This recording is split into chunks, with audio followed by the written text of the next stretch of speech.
Eu fui, no caso, porque a internet facilitou muitas coisas, né? Eu era funcionário público. Se eu não fizesse nada, daqui a 15 anos eu estava me aposentando como coronel, no mínimo. Talvez eu chegasse a general. Né? Não, seria ótimo, vida tranquila. Tem amigos meus do exército que falam, cara, queria seguir um caminho tipo teu, mas, pô, só faltam 10 anos, só faltam 15 anos pra aposentar, né? É um só bem relativo, né? Nossa senhora, 10 anos, muita Só coisa faltam pode 10 anos, acontecer. pô, eu tô há 4 anos na internet, isso mudou a minha vida. Mas por que eu comecei a empreender? Porque na internet as barreiras de entrada, elas ficam mínimas, cara. Vocês tiveram que pagar algum alvará pro sindicato dos operadores de podcast do Brasil? Porra nenhuma. Tiveram que se filiar ao órgão dos podcasters do Brasil? Graças a Nada Deus, disso, não. pô, não tem boleto pra pagar. Para de dar ideia. Pois é, né? E já me procuraram pra criar tipo um sindicato de educador financeiro. Eu falei, bando de socialista, não vou criar sindicato nenhum.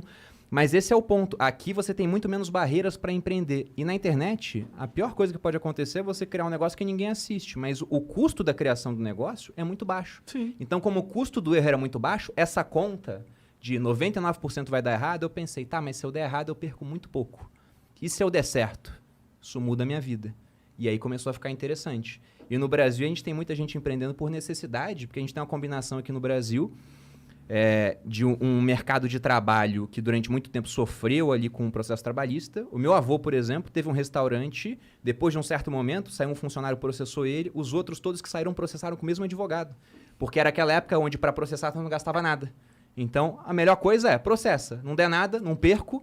Se der alguma coisa, eu ganho. Ele começou a fazer acordo. Então, todo mundo processava. Então, tem o pessoal que quer arranjar emprego, mas o empreendedor quer contratar o mínimo possível, com medo de tomar um processo. E, além disso, num país de proporções continentais, você pensa num salário mínimo, R$ 1.100. É muito pouco aqui em São Paulo, certo? Eu já fui para cidades no interior de Roraima, onde se for pagar R$ 1.100, ninguém trabalha formalmente.